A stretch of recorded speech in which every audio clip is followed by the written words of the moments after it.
Happy Monday, people. Welcome to another episode of Adam's Eats. Thanks again for tuning in. Now, as you can see behind me on the board, I'm going to make an absolutely delicious ultimate steak sandwich.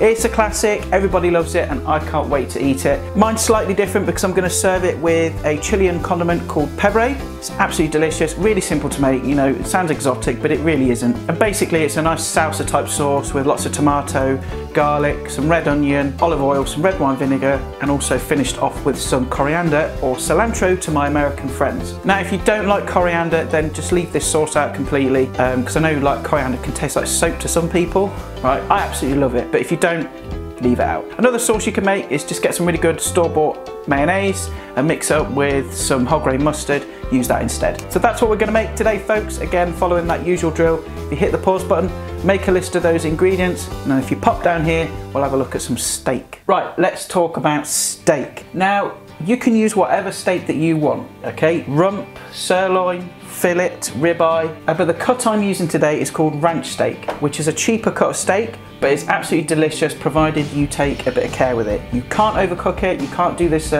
well done, because it'll just be dry as anything, so it needs to be medium rare. And the first thing you want to do is take your steaks out of the fridge and bring them up to room temperature, because this will help with your cooking times. And then the first thing we need to do is just take off some of this excess fat and silver skin that's just around the edge. Same with the other one. And you'll notice that with this steak as well, it's pretty much all meat, which is great, it's what we want. And then you're left with two beautiful prepared steaks. Now we need to let these come up to room temperature, so whilst that's doing that, we'll get on and we'll make our Pebre sauce. Okay, to make the Pebre sauce is really, really simple. And take your tomatoes and cut them in half, and then into half again. And then you want to get rid of all the seeds in there, so just take a small teaspoon and just scoop out the seeds into your rubbish bowl. Same with the other one. Okay, until you have all your tomato pieces like so, and all the seeds have been discarded. And then just dice the tomato pieces nice and small with a sharp knife, till it kind of looks like that, and then place it into your bowl, and then just repeat that with the rest of your tomato. And then you want to finely dice your half red onion. You want it nice and fine because, again, this is a sauce. And then add that to your tomatoes. Same with your garlic. Just bash them, take the skin off, and then just finely chop. Again, add that to your mixture. Now the same again with your chilies. Now, depending on what chilies you use will depend on how hot it is. Traditionally you would use habanero. I'm just using standard red chilies that I got from the supermarkets. So I'm going to use one to start with. If I think it needs more, then I'll add some more chili, but just remember, you can't take away, but you can always add back in. So I'm just going to cut the chili in half, remove the seeds and the membrane, because they're the hottest part of the chili, is the membrane, not the seeds, as most people think. And again, you want to finely dice that chili. Now, I like my Pebre quite hot. If you don't like it too hot, obviously add a bit less chili. If it's not hot enough, obviously taste it, then add more if you need to. I'm going to get that into the bowl as well. And then lastly, you want to chop up your coriander. First thing I'm going to do is just take off some of the bigger, woodier stalks, because we don't really need those. Leave some of the smaller stalks on because there's actually quite a lot of flavour in those.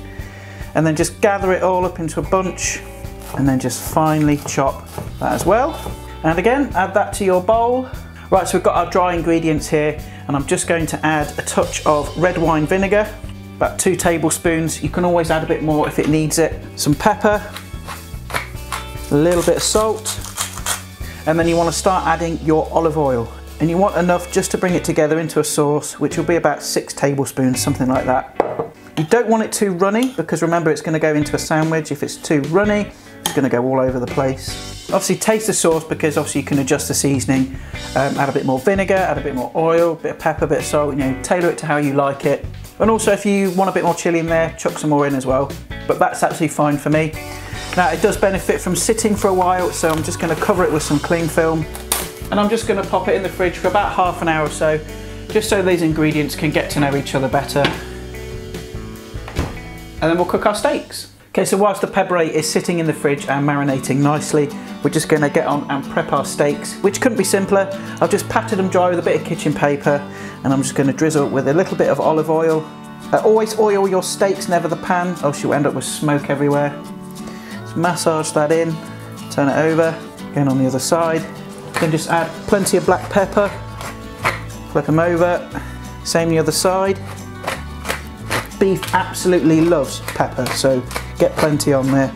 Now I'm not going to add any salt at this point because steaks this thin, it's just going to dry them out. So I'm going to add that at the last minute once they're cooked and they are ready for the pan. Now I'm going to cook my steaks in this griddle pan.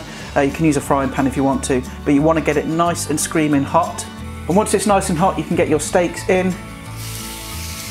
You want to hear it sizzling. If it's not sizzling, it ain't ready. Now steaks this thin won't take long at all, probably about 30-50 seconds each side, because I want them nice and pink in the middle. So cook these one side for about 30 seconds, we'll flip them over and we'll see how we're doing. Okay, so they've had about 40 seconds, I'm going to turn them over, let's have a look. Oh yes, that's what you want.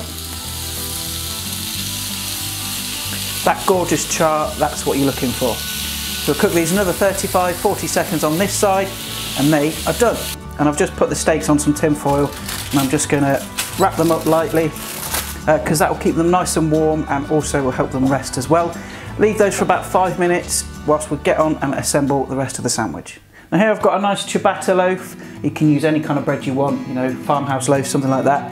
I'm just going to cut this in half. So I'm going to make 2 sandwiches with this and then just cut that in half lengthways. And then just drizzle the bottom halves with a little bit of olive oil.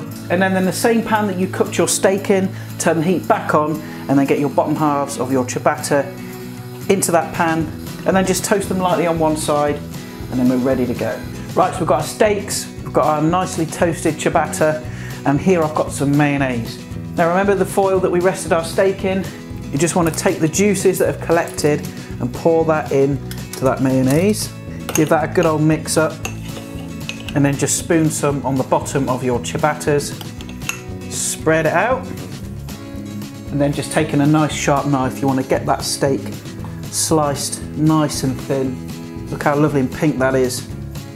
And then just place a couple of nice crunchy lettuce leaves on the bottom of your ciabattas, and then some of that gorgeously cooked steak, and then just a tiny bit of salt, because remember we didn't season it with salt to begin with. And then lastly, some of that fiery, punchy Pebre sauce. Get your tops on. And that is a steak sandwich fit for a king. Now does that look like a thing of beauty or what? Right, let's get it in my face. I need to try this now. Oh God, man, that is pure heaven.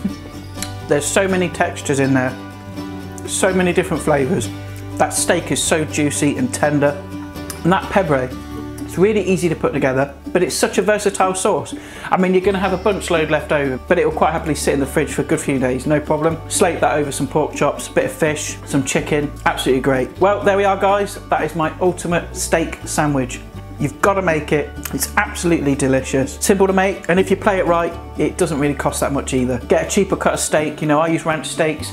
Hanger steak is also really good, but go as far as your budget will let you. Well, that's it for today, guys. Again, thanks for tuning in and watching. Please drop a like down below, leave a comment as well if you've got a kind of recipe for a steak sandwich. Let me know. Stick around at the end if you want to see some links to some other videos and also the subscribe button. Thanks again for watching, guys. I'll see you guys next time, and bye for now.